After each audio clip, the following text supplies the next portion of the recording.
4 வருஷம் ஆயிடுச்சு. ஆட்சிக்கு வந்து 4 வருஷம் ஆயிடுச்சு.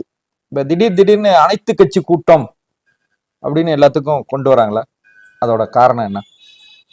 என்ன ஞான உதயம் அவங்களுக்கு பிறந்திருக்கு? ஏன் அந்த திடீர்னு ஞான உதயம் வருது? 4 வருஷம் தூங்குனாங்களா?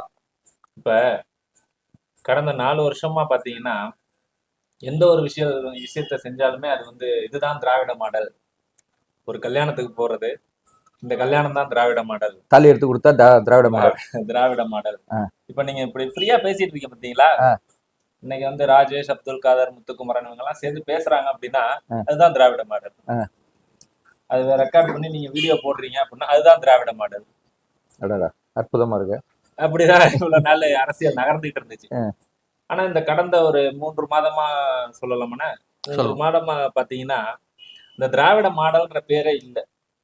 இப்ப எல்லாம் தமிழை நோக்கி எல்லாத்தையும் தமிழை நோக்கி வருது. ஏன் அது? திருவண்ணாமலையில எடுத்துக்கிட்டோம்னா அனைத்து பெயர் பலகையும் தமிழ்ல தான் இருக்கணும். இவ்வளவு நாள் உங்களுக்கு கண்ணு தெரியலையா?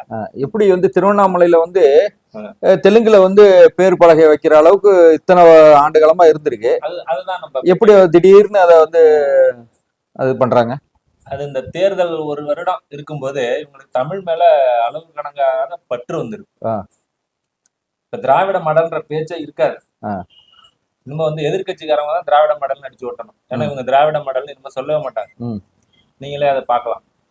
இப்ப அந்த கலெக்டர் ஒவ்வொரு இடத்துலயும் கலெக்டர் உத்தரவு போடுறது. ஆமா, விழுப்புரம் கலெக்டர் போட்டிருக்காரு, அதே போல கிருஷ்ணகிரி கலெக்டர் போட்டிருக்காரு, திருவண்ணாமலை. இத்தனை வருஷமா யாரு கண்ணுக்குமே தெரியல. இப்ப மட்டும் என்ன, அதாவது நீங்க சொல்றது இந்த 5 வருஷம்னு சொல்றீங்கல்ல, 5வது வருஷத்துல கடைசி வருஷத்துல இந்த விஷயங்கள் நடக்குதுன்னு சொல்றீங்க. இன்னொன்னு நான் எப்படி பாக்குறேன்னாக்கா, இந்த 60 ஆண்டுகள் 50 ஆண்டுகள் ஆட்சிகள் இருக்குல்ல, அதுலயும் இப்பதான் பேசுறாங்கன்னு நான் நினைக்கிறேன். அது எதுனா இது 2 விஷயம் இதுல பாக்கலாம். எனக்கு இன்னொரு சந்தேகமும் வருது. ஆமா, இப்ப வந்து திராவிடத்தை விட்டுட்டு தமிழை நோக்கி நகர்றாங்களா மக்கள்? தமிழ் மீது அதிக ஆர்வம் கொண்டு தமிழை நேசிக்க ஆரம்பிச்சிட்டாங்களா? திராவிடம்ங்கிறதே வந்து ஒரு மாயை தான் சொல்றாங்க. அப்படி ஆரிய மாயைன்னு இருக்கோ அதே போல திராவிடம் வந்து ஒரு மாயை. அதாவது நம்ம இப்ப 2 சப்ஜெக்ட் 2 விஷயமா பாக்குறோம். ஒண்ணு வந்து என்னன்னாக்கா, இந்த ஆட்சியோட கடைசி வருஷத்துல இருக்கும். இப்ப வந்து தமிழ் பற்று அதிகமா வர்றது, இது வந்து எலெக்ஷனுக்கான ஒரு ட்ரெண்ட். இன்னொரு விஷயம் நான் எப்படி பாக்குறேன், இப்ப வந்து தமிழ் உணர்வாளர்கள் வந்து அதிகமா பேசுறாங்க. முக்கியமா நாம் தமிழர் கட்சி வந்து ஒரு அரசியல் கட்சியா அங்கீகரிச்சிருச்சு அப்படின்னு ஒரு நியூஸ் வந்துச்சுல, அதுக்கு பிறகுதான் இந்த மாதிரி விஷயங்கள் நிறைய நடக்குது. நீங்க எடுத்து பாருங்க, மீடியால அங்கீகரிக்கப்பட்ட அரசியல் கட்சி ஆணுச்சுல நாம் தமிழர் கட்சி, அதுக்கு பிறகுதான் தமிழ் மேல வந்து அதிக பற்று மத்தவங்களுக்கு வருது. எனக்கு என்ன டவுட், எனக்கு அது மாதிரி தெரியுது. எனக்கு என்ன டவுட் வருதுன்னா, இப்ப அவங்க ஆட்சிக்கு வந்துட்டாங்க. ஆட்சிக்கு வரும்போது இதே மாதிரிதான் அவங்க திராவிட மாடல்னு சொல்லி எல்லாம் ஓட்டு கேட்கல. அவங்க அப்பயும் தமிழ் பேசிதான் ஓட்டு கேட்டாங்க.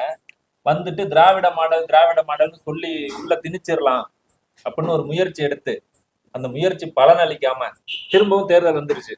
சரி, இப்ப திரும்ப வந்து திராவிட மாடலை திணிக்க வேண்டாம், தமிழ்னே சொல்லி அடுத்த முறையும் ஜெயிச்சுப்போம். ஜெயிச்சதுக்கு அப்புறம் திரும்ப திராவிட மாடலை கையில தூக்கிக்கலாம் அப்படின்ற ஒரு எண்ணத்துல இந்த மாதிரி செயல்படுறாங்களோ அப்படின்ற ஒரு எண்ணம்.